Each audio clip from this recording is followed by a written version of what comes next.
Indo China topic 5 the vision of modernisation.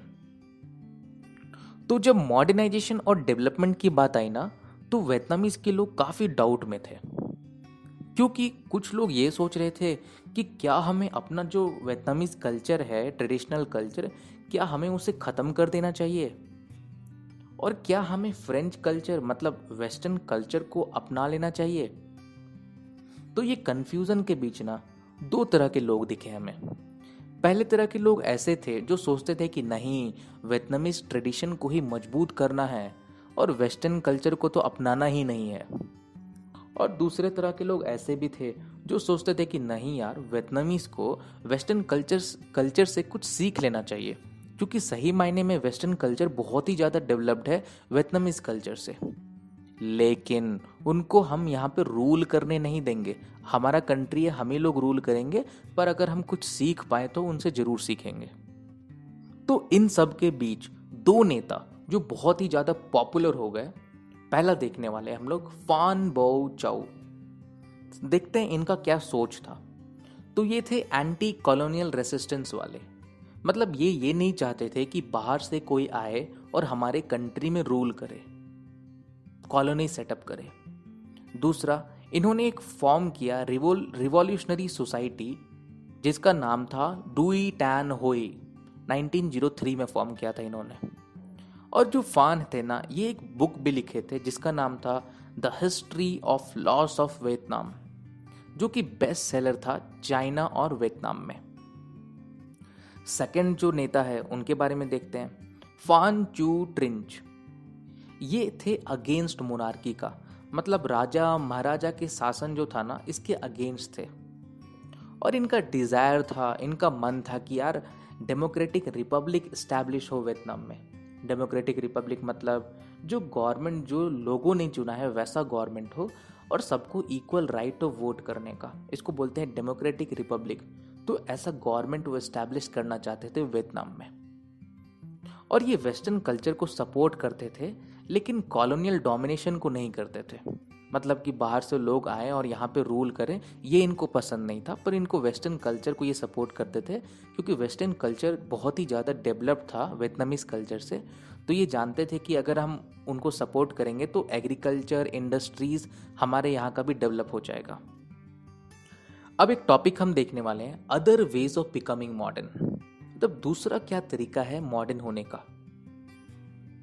तो ये लोग इसमें ये सोचते हैं ना कि जो फ्रेंच पीपल जो यहाँ पे रूल कर रहे हैं वियतनाम में, पहले अगर हम इन्हीं को अपने कंट्री से बाहर करें, तब ना हम सोच पाएंगे कि मॉडर्नाइजेशन करना है, डेवलपमेंट करना है। पहले इनको तो बाहर करें। तो यही है other ways of becoming modern. इसमें हम ना जापान और चाइना के बारे में पढ़ेंगे, क्योंकि वियतनामीज लोग जो है ना, वो इंस्पिरेशन लिए थे जापान और चाइना से। तो सबसे पहले देखते हैं जापान, क्यों जापान से इंस्पिरेशन क्यों लेते थे ये लोग। तो जापान जो है ना, वो खुद को मॉडर्नाइज किया था अपने आप। और ये लोग ना, जापान के लोग रेसिस्ट किए थे कॉलोनियल डोमिनेशन को। मतलब जो वेस्टर्न लोग हैं ना, ये लोग जापान भी गए थे कॉलोनी सेटअप करने के लिए, लेकिन जापान के लोग लड़ाई किए, दम भर लड़ाई किए, लेकिन कॉलोनी सेटअप नहीं होने दिए। दूसरी बात, जापान का लड़ाई रशिया से हुआ था 1907 में, जो कि बोलो कौन जीता? जापान जीता। जबकि जापान एक बहुत ही छोटा सा कंट्री है, रशिया दुनिया का सबसे बड़ा कंट्री है, तब भी जो है सो जापान ही जीता। तो ये बताता है कि जापान कितना मजबूत है, उनका मिलिट्री पावर कितना मजबूत है। इसीलिए वियतनामीज जो है ना, वो इंस्पायर्ड हुए जापान से। तो ये लोग वियतनामीज लोग क्या किए हैं, गो ईस्ट मूवमेंट एक आंदोलन चालू किए हैं। इसमें क्या हुआ कि 300 वियतनामी स्टूडेंट जो है वो जापान चले गए मॉडर्न एजुकेशन लेने के लिए। उनका जो सोच ये था कि वहाँ से हम पढ़ लिख के आएंगे, फिर हम अपने वियतनाम में हम क्या करेंगे, जो फ्रेंच लोग हैं उनको अपने देश से भगाएंगे और रीस्टैब्लिश करेंगे नगोइन डायनेस्टी को।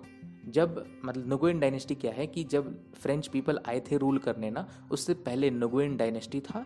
तो इसीलिए सोच रहे थे कि फ्रेंच पीपल को भगाएंगे, वापस से नगोइन डायनेस्टी को हम लाएंगे। तो वियतनामीज के जो स्टूडेंट थे ना, वो लोग रिस्टोरेशन सोसाइटी टोक्यो में स्टैब्लिश किए। टोक्यो जापान का कैपिटल था, वहाँ पे वो लोग रिस्टोरेशन सोसाइटी स्टैब्लिश किए।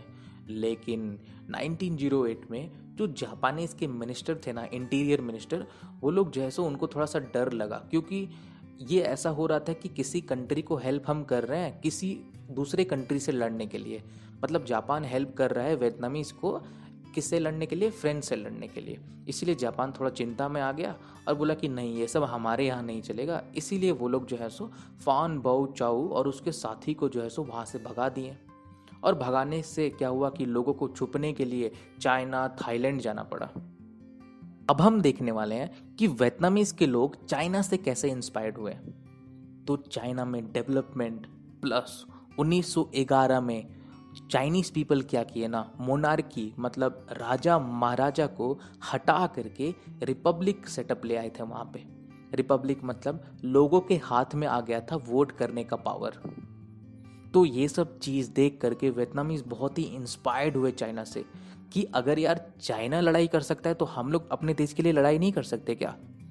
तो क्या हुआ, वियतनामीज स्टूडेंट जो हैं उन्होंने ऑर्गेनाइजेशन फॉर्म किया, एसोसिएशन फॉर्म किया। किस चीज़ के लिए, रिस्टोरेशन ऑफ वियतनाम के लिए।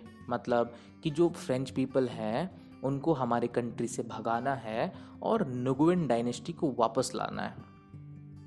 इनका ऑब्जेक्टिव जो है ना, अब मात्र इतना सा नहीं रह गया था कि कॉन्स्टिट्यूशनल मोनार्की चाहिए, मतलब राजा महाराजा जो कॉन्स्टिट्यूशन के अकॉर्डिंग काम करे, वो इनको अब नहीं चाहिए था। अब इनका ऑब्जेक्टिव बड़ा हो गया था। क्या इनको चाहिए था, डेमोक्रेटिक रिपब्लिक चाहिए था। मतलब कि डेमोक्रेटिक मतलब जो गवर्नमेंट है वो लोगों के द्वारा इलेक्टेड, जो लोग इलेक्ट करेंगे वो गवर्नमेंट रहेगी। और रिपब्लिक मतलब लोगों के हाथ में वोट करने का पावर रहना चाहिए। इनका ऑब्जेक्टिव ये हो गया था। अब तो यही था हमारा टॉपिक। आगे हम एक नेक्स्ट टॉपिक जो हम देखने वाले हैं वो बहुत ही इंटरेस्टिंग है प्लस इम्पॉर्टेंट भी है। मिलते हैं, धन्यवाद।